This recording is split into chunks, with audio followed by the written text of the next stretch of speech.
go back to my presentation. So yeah, just letting everyone know that I will be recording just the screen and the bits that I'm sort of saying and everything, but not to worry that I won't be recording anyone's faces or the questions afterwards. That's fine. It's just for my use. And also that I want to give some warnings here that I will be mentioning police brutality, slavery, race-related trauma, very lightly, not in any detail, as significant detail. But if anyone does need to leave, that's absolutely fine. I can't see you, so I won't be offended. So yeah, just letting everyone know. So, as I said, I will try and keep this to 20 minutes, but there's a lot to get through. So I'll just get started. So I titled this presentation Fictionality in Black Literature, Claudia Rankine's Just Us and More. But the reality is that trying to do justice to an enormous topic like this in 20 minutes was just impossible. So really what I'm going to do is give you a very brief overview of Claudia Rankine as a writer and her works. And then basically how I've approached her most recent work, which is the first one on the left there, Just Us, and the kind of tack that I've taken in terms of thinking about the idea of fictionality, which I'll go into in a bit more detail later on in this presentation.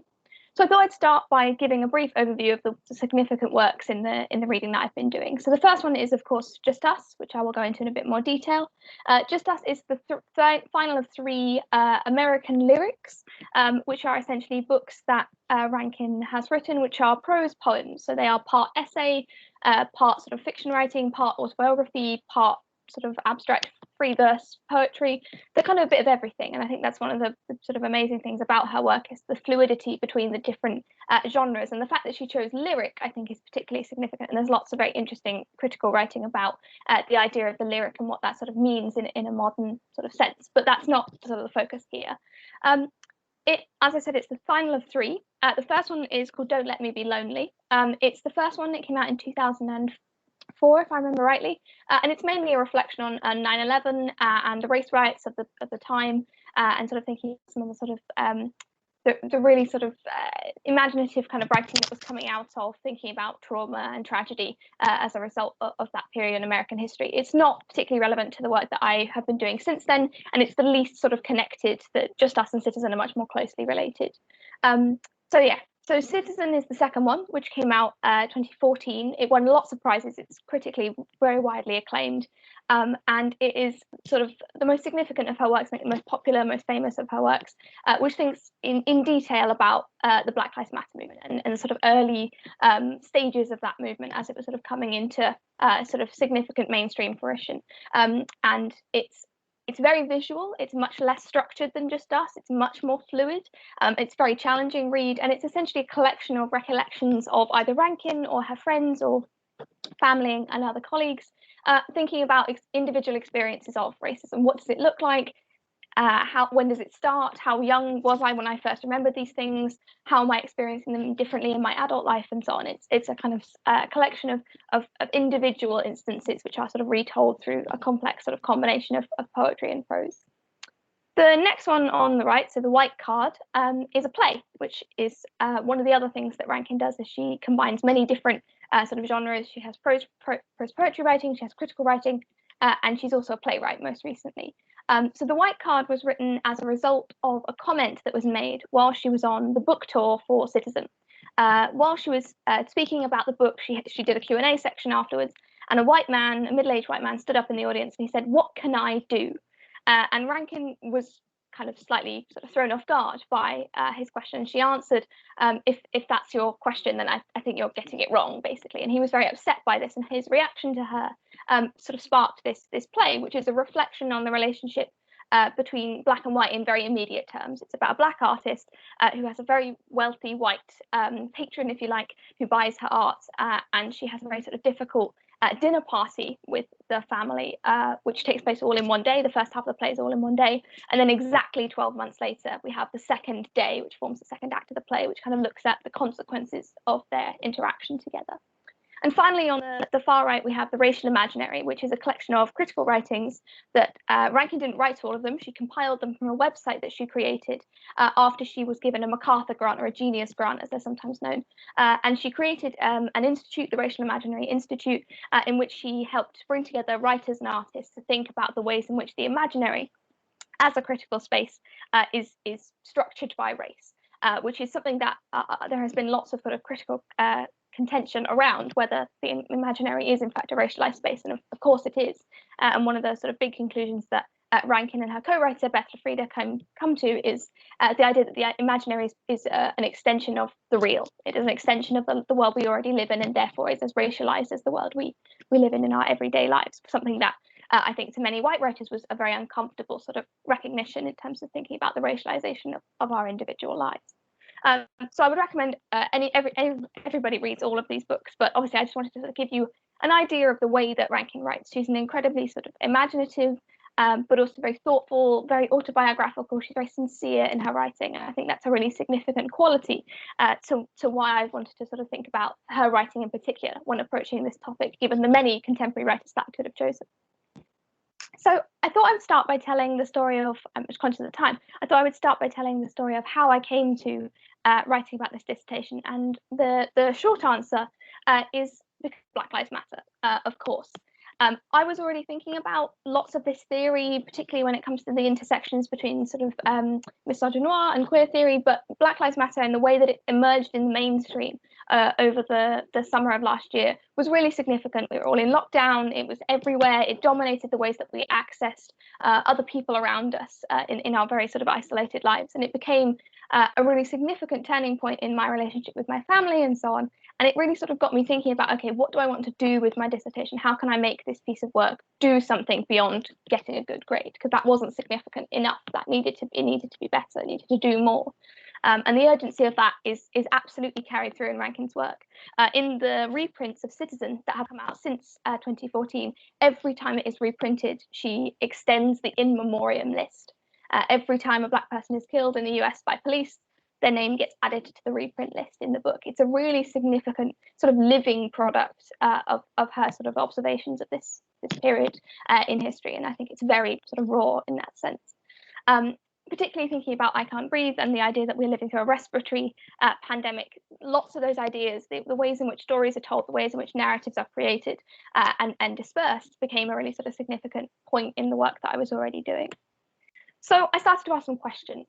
And the way that I asked those questions was to think about how and why and how do we know? Because being across the pond got me thinking about, okay, how do I know the story of what's happening in the US at the moment? How do I sort of interact with the way that this information is being brought to me? And it starts to get me thinking about, okay, why is the story being told in the way that it is?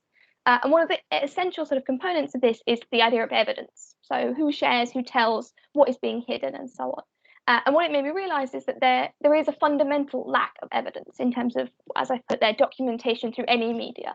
So all of the ways that racism is captured and presented to the world through the media, the fact that there is so little realistically compared to the overwhelming majority of incidences of racial violence, discrimination, harassment, the fact that we have so little documentation is not an accident. That's not a coincidence. It refuses an acknowledgement of the true extent of the fact of white supremacy and its insidious, systemic, and structural nature. To say it's just, oh, people don't have cameras all the time is not good enough. Instead, we need to recognize that the experience of racism that is understood as a broader, corroborative, common understanding of what it means to be Black in the US is built on a minority of documented examples. The times where somebody did have their phone and did have a camera to record an incident of somebody calling 911 on a bird watcher in the park.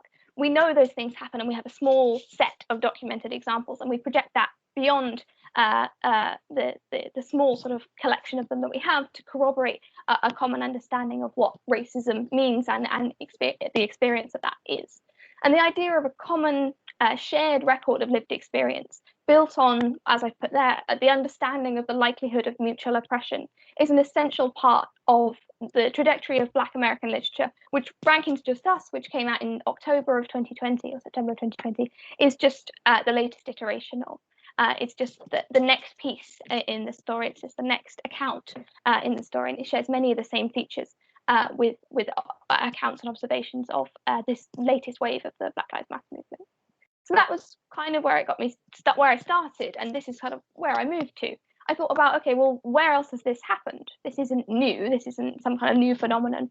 Where has that come before? Where are there instances of that in history? And one of the ways that I started to think about this was enslaved narratives or neo-enslavement narratives. So either narratives that were written by slaves or that were written by people later to go back to the experience of enslaved people and to think about the ways in those narratives could be reconstructed for a modern audience, an audience outside of the period in which that was happening. And what it got me thinking is there is so much history missing. There is so much gone. There is such a great need to bring those experiences to the fore and to have people constantly sort of re-engaging with them, and to recognize that history, the time gap is not enough. It's not long ago enough to be moving past the reality that it's impacting on the experience of today.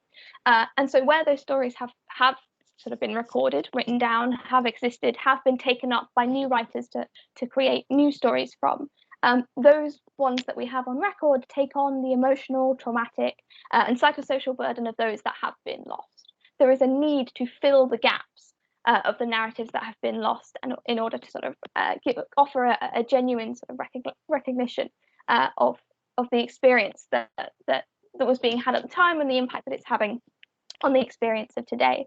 There's a fantastic quote from perhaps one of the most famous neo-enslavement writers, Toni Morrison, whose book Beloved this is taken from the introduction of, which says, the historical Margaret Garner, which is the woman who the true story of Beloved is based on, who did in fact do the things that Setha in the book does. She says, it's fascinating, but to a novelist it's too confining. There's too little imaginative space. So I would invent her thoughts, plumb them for a subtext that was historically true in essence, but not strictly factual. So I feel like that sort of phrase really, that sort of quote really sums it up. And I found that quote really sort of fascinating in lots of ways, and it gave me lots to think about in terms of the way that I crafted this dissertation. Toni Morrison herself, being one of the great writers of this genre, it was able to recognize and was invested in the idea of invention, literary invention, that allowed you to take an imaginative space that didn't have enough there to capture the historical reality, and to fill the gaps with additional details taken from other stories that she was researching at the same time, and to sort of allow one story to stand in for many. And that essentially is the pattern that I wanted to sort of follow here up into the sort of contemporary present day. So on to Just Us itself, which is the book that I chose to focus on in this dissertation. It's an incredibly complex book. I would absolutely recommend it. It's a brilliant read.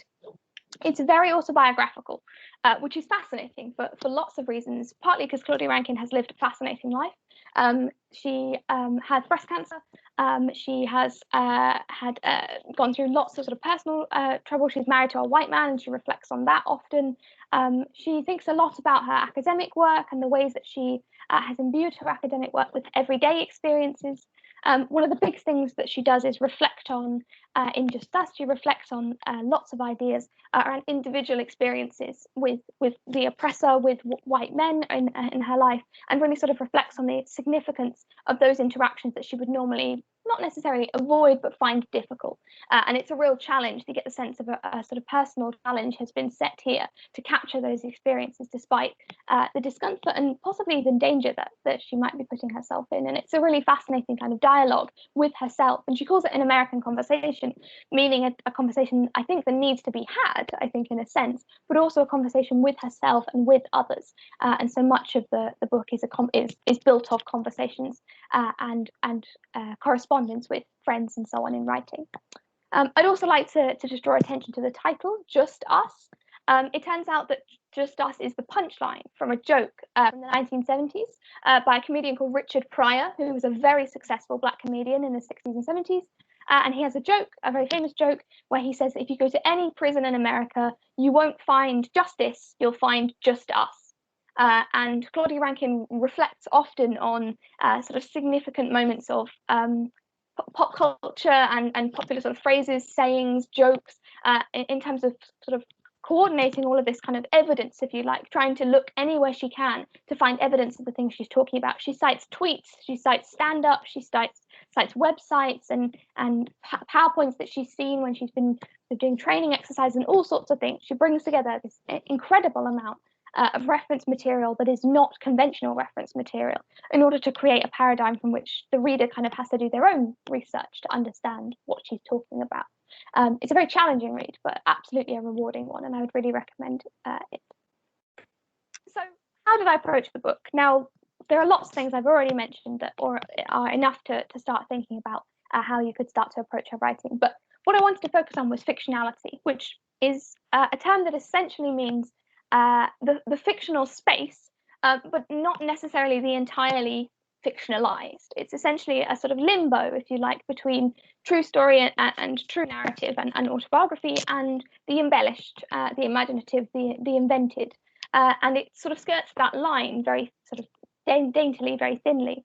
And one of the things I wanted to think about was, okay, how does Rankine negotiate the autobiographical material in her books and in her all of her writing, both critical and fictional? So it led me to a few different paths, and I just want to give a very quick summary of the way that I sort of thought about this analysis. So a huge thing I wanted to think about was meta writing. So Rankine reflects as somebody who is both a very successful playwright and writer, but also a critic. She reflects often on the process of writing and the way in which writing is both a creative, inventive process, but also a record of real life, and the way in which the lines between those two processes become increasingly blurred. So there's lots of references to the experience of writing, to the experience of watching others write, to the experience of accessing other kinds of media. She examines photographs and tweets and all sorts of things. And that is a really interesting process to have an insight into when you read her text. Another thing is euphemism. I don't know if anyone who's listening has watched the documentary 13th on Netflix. If you haven't, I would absolutely, because one of the things they look at really cleverly in that documentary is the idea of euphemism, which Rankine comes back to again and again and again. One of the most sort of insidious ways that racism is perpetuated is through the idea of not talking about the thing that we know we're all talking about. There's a very famous quote from one of the Reagan and Bush's political advisors, where he talks about the ways in which, which is featured in the 13th documentary, they give it in full, which talks about the ways in which language concerning the oppression of Black people in the US has evolved over time. And that's a really sort of important and cogent argument, I think, that needs to be made from the idea of what are we talking about when we talk about race? What do we say versus what do we mean? And that dichotomy seems to explore quite neatly the idea of the fictional, the fictionalized, the true, the autobiographical, and so on, by questioning the tension between the reality of what we say and what we mean. The next one is fantasy. I'm just very conscious of time, so I'm rushing through. The next one is fantasy. And what I mean by that is not fantasy, the genre or anything, but quite literally fantasies, imagining the world to be different to the way it is, imagining it to be the way you want it to be. And a huge sort of motif for Rankine is looking at her own fantasies about the world and the way she would like the world to be, but also the fantasies of the white men she speaks to. So their fantasies about the way that they think the world already is. You know, they think the world is set against them. They think the world is unjust. They think that they are being disadvantaged. And she sort of contrasts her own fantasy about the reality of the justice that she is seeking, and their fantasies about the way that they think the world is, and it really, really isn't, which is fascinating. It's a fascinating kind of a constant tension between the two ways in which she uses the same word to mean two very different things. One of which is a reality that is looking forward to a fantasy, and the other which is a fantasy looking towards a reality. And that is quite a complex thing that she skillfully sort of manages to weave into the text. And the final thing is the visual arts section, which she looks at in much more detail in Citizen. She puts a lot more visual content into Citizen, whereas in Just Us, there is some of it, and there's a significant amount of it, but it manifests more as photos rather than artworks or sculptures. It's more pieces of documentation, of evidence, which is why that's just stuck out to me as such a significant part of her writing. It's also interesting that what she does in Just Us, that she does not do in Citizen at all, is tell you what the piece of artwork is called, who made it, when it was made, and so on. In Citizen, there are no labels at all. It's like wandering through a museum where all the labels have been taken off. Whereas in Just Us, she cites everything really, really carefully. And there's a sense to which you're being held accountable for doing the work, investing time into learning about the things that she's pointing to you. But also there's a sense to which she's justifying her own conclusions. She's saying it's not possible for this to be a fictional fantasy. It's not possible for this to be a world which I am misperceiving. It's not possible for me to be making these things up. Is essentially, I think, the message that seems to bleed from the pages. This sense of you need to believe me, and this is why. Look at it. There might not be much evidence, but there's enough, and you need to see it. And it's very confronting in that sense, which is very significant. I'm very conscious of time, so I only had one more slide, I think, which is about affect theory. So one of the theoretical things that I wanted to look at using this dissertation is the way that affect theory, which is a really fascinating contemporary aspect of theory is it's about emotion, essentially, and it's about looking at the ways that emotion affects our sort of the way in which emotion as a very immediate process informs our much slower processes of thinking. So how does something that makes me feel this in the moment inform the way that I then think about it in a different moment? And I wanted to really take that idea both in terms of the stories that Rankine tells within the text, but also the way in which the text itself then has an affective impact on its reader. I put a couple of names up there that I think that I reference and I talk about in the book, in my dissertation, but also that I think are really significant in terms of thinking more about affect theory. I would absolutely recommend Sian Nagai and her books on. She's got a book on gimmick. She's got another book on our aesthetic categories. Is a fantastic book looking at the ways in which modern sort of emotion under the capitalist global system is affected, and so on. I can't find my words. I'm trying to make sure I remember everything, and so on. I would also recommend Kathy Park Hong's book, which doesn't come out till March this year, but is available in bits online, which is fantastic and looks at the way that race from an Asian American perspective ties into some of the sort of key aspects of this dissertation that I've talked about. I think that is everything, so I'll stop talking at 1,000 miles an hour. If you would like a copy of the PowerPoint or want to discuss anything in more detail, my email address is there. Do let me know. I'd love to talk about it. And obviously, time for questions in a minute. So yeah, thank you very much.